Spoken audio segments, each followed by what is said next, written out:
السلام علیکم ورحمۃ اللہ وبرکاتہ۔ ہنستے مسکراتے پیارے پیارے ہوشیار سمجھدار بہت ہی اچھے اچھے ساتھیوں، کہانی گھر میں خوش آمدید، جہاں آپ روزانہ سنتے ہیں رنگ برنگی نئی پرانی ہستی ہساتی سیکھتی سکھلاتی سچی خیالی مزیدار کہانیاں۔ اور کہانی سننے سے پہلے اچھے بچے ہیں آپ، کام اچھے طریقے سے مکمل کر لیتے ہیں۔ آج ہم آپ کے لیے لائے ہیں ایک آپ ہی جیسے بہت ہی اچھے بچے کی کہانی، مگر وہ بچہ کچھ بیمار ہو گیا تھا۔ سنتے ہیں۔ کہانی کا عنوان ہے بری لت، یعنی کہ بری عادت، اور اسے آپ کے لیے لکھا ہے قانتہ رابعہ نے۔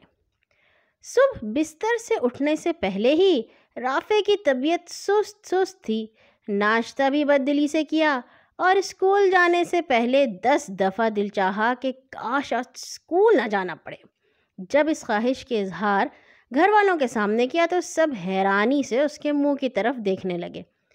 طبیعت تو ٹھیک ہے تمہاری؟ سمن آپا نے پوچھا۔ ضرور ٹھنڈ لگ گئی ہوگی رات میں، امی نے تبصرہ کیا۔ کیونکہ امتحانات بہت قریب تھے اور رافع شروع ہی سے پوزیشن حاصل کرنے والوں میں شامل رہا تھا، لہٰذا اس فرمائش کو پورا کرنا بھی ممکن نہ تھا۔ رافع نے سارا دن اسکول میں آج کیسے گزارا ہوگا، یہ سوال گھر کے تمام افراد کے ذہن میں آیا، یہاں تک کہ رکشہ رکنے کی آواز آئی اور رافع میاں مردہ چال چلتے گھر پہنچے۔ اسکول بیگ صوفے پر پٹخا، جوتے ایک طرف پھینکے۔ میں کل اسکول نہیں جاؤں گا، یہ اعلان انہوں نے گزشتہ 5-6 سالوں میں ایک دفعہ بھی نہیں کیا تھا۔ یقینی طور پر اس اعلان کو سنتے ہی تمام لوگوں کے کان کھڑے ہو گئے۔ کیا ہو گیا ہے رافع؟ طبیعت تو ٹھیک ہے؟ اسکول میں آج کسی سے لڑائی جھگڑا تو نہیں ہوا؟ رنگ برنگے تبصرے تھے۔ سنی انسنی کرتے ہوئے رافع نے کمبل اوپر تان لیا اور کوئی جواب نہ دیا۔ سمن آپی آگے بڑھیں۔ وہ کیا، سب گھر والے جانتے تھے کہ رافع انتہائی ذمہ دار، سنجیدہ اور سلجھو بچہ ہے، لڑائی جھگڑے والا نہیں۔ یہاں مسئلہ کچھ اور ہے۔ سمن آپی نے رافع کے منہ سے کمبل ہٹایا اور اس کے ماتھے پر ہاتھ رکھا۔ کہیں بخار تو نہیں ہے میرے بھیا کو؟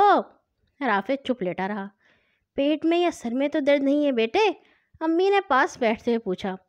سر میں درد ہے نہ پیٹ میں، پھر بھی طبیعت خراب ہے، رافع نے آہستہ سے کہا۔ رات کیا کھایا تھا؟ ہر شخص جو سوال پوچھنا ضروری سمجھتا ہے وہ یہی ہوتا ہے۔ رات صرف چائے رس لیے تھے، رافع نے بددلی سے بتایا۔ کہیں گرے تو نہیں جس کی وجہ سے چوٹ لگی ہو؟ سمن آپی نے پوچھا۔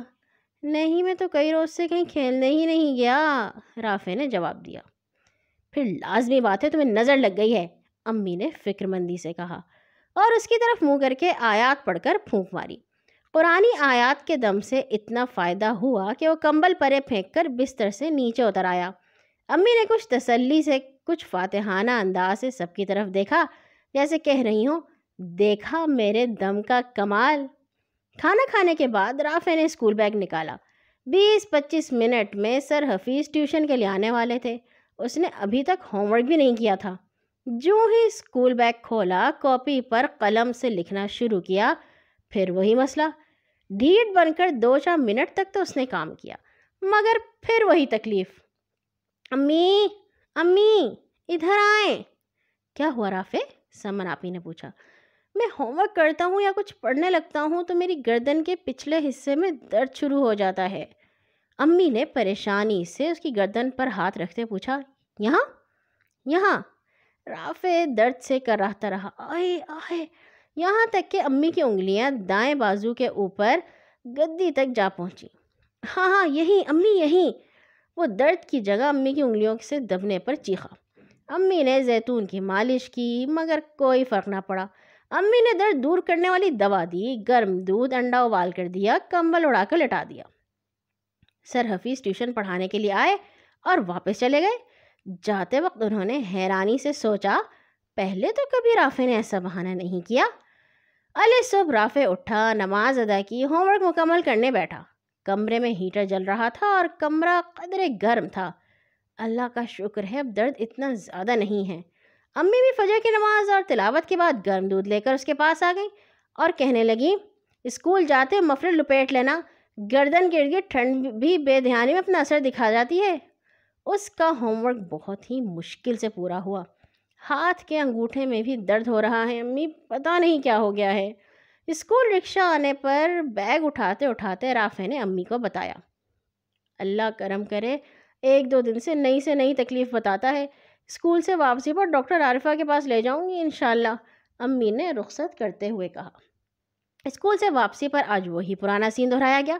میری کمر میں درد ہے، انگوٹھوں میں درد ہے، لکھنے کے لیے قلم تو پکڑا ہی نہیں جاتا، قلم نیچے گر پڑتا ہے، استانی نے بھی بہت ڈانٹا، سیٹ پر بیٹھ کر صحیح طریقے سے نہیں لکھا گیا، اور اس طرح کی کئی مزید شکایات رافع نے کی۔ امی نے ابو کا بھی انتظار نہ کیا، رافع کو لے کر ڈاکٹر عارفہ کے کلینک پر جا پہنچی۔ ڈاکٹر صاحبہ ذرا رافع کو تو چیک کریں، کبھی ہاتھ کے انگوٹھے میں درد کہتا ہے، کبھی۔ مریض اپنا مرض خود بتائے گا۔ بتاؤ رافع بیٹا، کب سے درد ہے؟ انہوں نے رافع کے سینے پر اسٹیتھوسکوپ لگایا۔ زبان نکالو، آنکھیں پوری اوپر نیچے کر کے دیکھیں، ناخن کو زور سے دبایا۔ بھوک کیسی لگتی ہے؟ درد پہلے تو کبھی نہیں ہوا؟ آخری سوال انہوں نے تھرمامیٹر ایک طرف رکھتے ہوئے پوچھا۔ آنٹی 2-3 دن سے محسوس ہو رہا ہے، پہلے تو کبھی درد نہیں ہوا تھا، رافع نے بتایا۔ باجی میری بات دھیان سے سنیں، ڈاکٹر عارفہ نے اب رافع کی امی کو مخاطب کیا۔ رافع کو نہ تو بخار ہے، نہ کوئی جگر معدے کی تکلیف۔ ڈاکٹر صاحبہ پھر کیا ہے؟ اس کی امی نے فکر مندی سے پوچھا۔ ان کو کوئی اور بیماری ہے، بڑے مطمئن انداز میں انہوں نے کہا۔ رافع ہکا بکا ان کا منہ دیکھ رہا تھا۔ انہوں نے کہا، اللہ کا شکر ہے کہ رافع ہر طرح سے فٹ اور صحت مند ہے، بس ان کی جو بیماری ہے وہ انہوں نے خود لگائی ہے، چاہے تو ابھی 5 منٹ میں نجات پا سکتے ہیں۔